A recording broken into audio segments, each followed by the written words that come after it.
uma mulher percebe que ela está grávida, né? A primeira coisa é o atraso menstrual. A menstruação deveria vir tal dia e não veio. Essa é a primeira coisa que aparece. Aí a gente começa a entrar nos sintomas que é o que a gente vê nas novelas, por exemplo, né? A mulher começa a enjoar, ela tem dor na mama, né? Que é um dos primeiros sintomas que vai aparecer. Ela pode ter excesso de salivação, né? Que muitas mulheres reclamam do excesso de salivação, sonolência, indisposição. Então tudo isso faz parte de um conjunto de sintomas que vão indicar que aquela mulher possivelmente está grávida. Uma mulher, desde que ela tenha útero, ela pode engravidar. Isso independentemente da idade que ela tem. A questão é se este bebê vai ser geneticamente dela, tem o material genético dela ou não. Por quê? Porque um bebê ele é formado pela junção de um ovócito, que está dentro do ovário desta mulher, e um espermatozoide. Acontece que os ovócitos, eles atrofiam a partir de determinada idade. Então, provavelmente, a partir dos 50 anos, essa mulher não tem mais ovócitos no seu ovário. Então, ela vai precisar de o que nós chamamos de ovodoação, caso ela queira gerar um bebê dentro da sua barriga. Então, alguém vai ter que doar um óvulo para ela, para juntar com o espermatozoide fora do útero e então ser implantado lá dentro. Pela idade de 35 anos, nós não consideramos mais uma gestação de risco, né? O risco ele advém com as complicações que vão aparecendo durante o processo de gestação.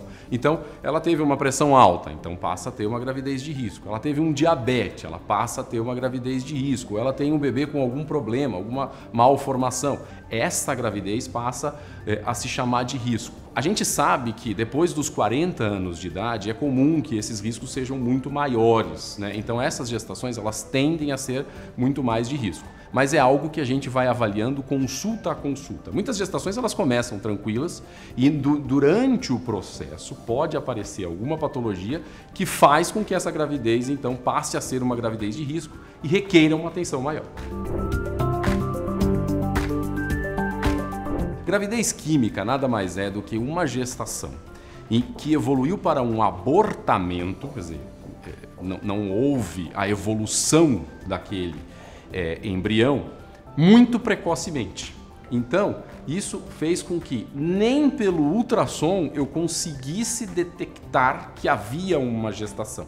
Porque ela era tão pequenininha, que nem no ultrassom ela aparecia. Mas o exame de sangue, como ele se altera logo que há um atraso menstrual, eu consigo detectar que passou uma gravidez por ali, mas que infelizmente o organismo abortou. Aliás, o abortamento é uma coisa muito frequente, ele acontece em torno de 30% das gestações. E muitas vezes isso tem a ver com aquilo que eu estava explicando sobre o espermatozoide encontrar com o ovócito algum defeito neste processo. Não é que tenha feito alguma coisa de errado, ou que tenha comido alguma coisa de errado, um exercício errado. Isso acontece muito frequentemente no ser humano. A chance de repetir não é tão grande. A gravidez psicológica ela é extremamente rara, né? É aquela mulher que ela não só tem sintomas de gravidez, mas como ela também desenvolve algumas características físicas da gestação. Tamanho é o poder da mente sobre o nosso corpo, né? Inclusive algumas mulheres formam uma barriga por conta disso. É simples, né? Hoje em dia é muito simples a gente diferenciar essas duas coisas. Primeiro pelo exame de sangue, o beta-HCG, o famoso beta-HCG, que ele não se positiva numa gravidez psicológica na maioria das vezes. E uma outra forma é por meio de ultrassonografia, né? A ultrassonografia consegue detectar o bebê lá dentro. Se ele não está lá dentro, provavelmente essa gravidez é uma gravidez psicológica. Eu engravidei, mas o método de gravidez não foi um método natural. Eu precisei de um apoio, seja lá como for, não foi um método natural. Isso aumenta o risco da minha gestação? Ou mais do que isso aumenta muda o acompanhamento desta gestação? Nas fases iniciais são necessárias algumas medicações que elas são prescritas pelo esterileuta, né, pelo médico que cuidou da fertilização, para manutenção daquela gestação no início, porque a chance de perda é um pouco maior. Depois disso, ela entra num pré-natal habitual. Existem alguns estudos que mostram um risco um pouquinho maior de uma hipertensão, de um diabetes associado a esse tipo de gestação, mas o acompanhamento pré-natal ele não muda no geral. As principais causas de infertilidade, elas são masculina, né? 40% mais ou menos das causas é masculina, então a falta da produção de espermatozoide ou um espermatozoide de qualidade ruim, 40% das causas feminina e o restante de causa dupla, masculina ou feminina. Das causas femininas, a gente tem a obstrução da tuba, que dificulta o ovo formado de chegar dentro do útero para ele se implantar e se desenvolver. E essa obstrução, ela pode ser decorrente de uma série de coisas, entre elas infecções uterinas passadas, adquiridas muito provavelmente sexualmente, e uma doença chamada endometriose, em que a camada de dentro do útero ela pode estar do lado de fora do útero. Também pode ser causa de infertilidade o que nós chamamos de anovulação crônica. Aquela mulher não ovula, os ovários dela não produzem os ovócitos, né? E isso é uma questão hormonal. Ela vai aumentando conforme a idade, essa causa, mas todas essas causas são tratáveis. E existe uma questão, às vezes, imunológica. O organismo daquela mulher não recebe adequadamente aquela gravidez e produz anticorpos que destroem a gravidez. Também tudo tratável. Existe uma pequena porção, né, quando você não encontra a causa, que é a esterilidade sem causa aparente, a ESCA, que assim nós chamamos, esterilidade sem causa aparente. E aí, nesses casos, a fertilização in vitro é uma opção adequada. Engravidar durante a menstruação, de fato, isso não acontece, né? A menstruação que é aquela descamação da camada interna do útero durante o ciclo menstrual. Acontece que a menstruação ela é percebida pela exteriorização de um sangramento via vaginal. E a mulher vendo aquele sangramento, ela pode se considerar menstruada. Entretanto, existem outras causas para ela sangrar, para exteriorizar um sangramento via vaginal que não seja a menstruação. Então, por exemplo, uma lesão do colo, um pólipo, que é uma saliência que aparece tanto no colo do útero quanto internamente no útero. Se o sangramento for por uma dessas causas e não é uma menstruação de fato, e ela tiver relação neste sangramento, ela pode engravidar.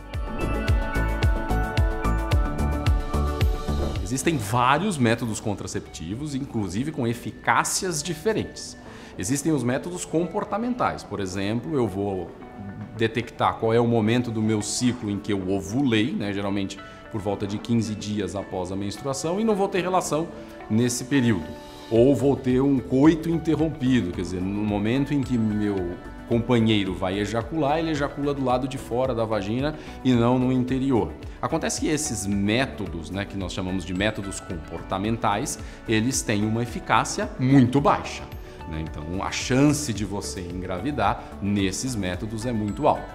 Aí a gente parte para outro tipo de método, que são os métodos de barreira. Os métodos de barreira, eles também são diversos, né? E o mais conhecido é a camisinha, tanto masculina quanto feminina.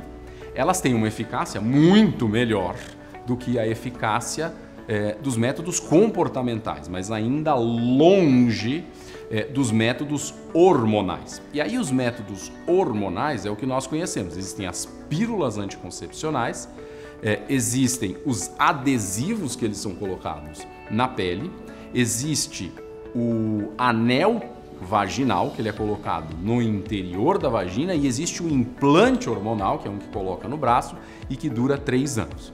Além de todos esses métodos, ainda existem os dispositivos intrauterinos, né, que são métodos de longa duração. Existem 2 tipos de dispositivos intrauterinos. Um que é baseado em metais, né, que pode ser cobre ou prata, né, uma mistura dos dois, e existem os medicados, que liberam um hormônio local. E aí a vantagem desses métodos é a questão de controle de sangramento, de cólicas e tudo mais. E existem, finalmente, os métodos definitivos, que seria a laqueadura, você cortar a tuba uterina, interrompendo a sua comunicação, e a vasectomia, né, que é feita no homem, cortando o canal que leva o esperma para o pênis para que ele possa ejacular esse espermatozoide. existem sim algumas medicações que alteram a eficácia de anticoncepcionais. E isso é muito importante que seja conversado com o ginecologista. Precisa ser passado para ele quais são as medicações que você está tomando para ver se essa medicação pode ou não interferir com o anticoncepcional. Por exemplo, alguns anticonvulsivantes, eles diminuem muito a eficácia da pílula anticoncepcional e isso precisa ser tratado. Algumas medicações para tratar determinadas viroses também podem interferir. Então, antes de você começar um método contraceptivo, converse com o seu ginecologista.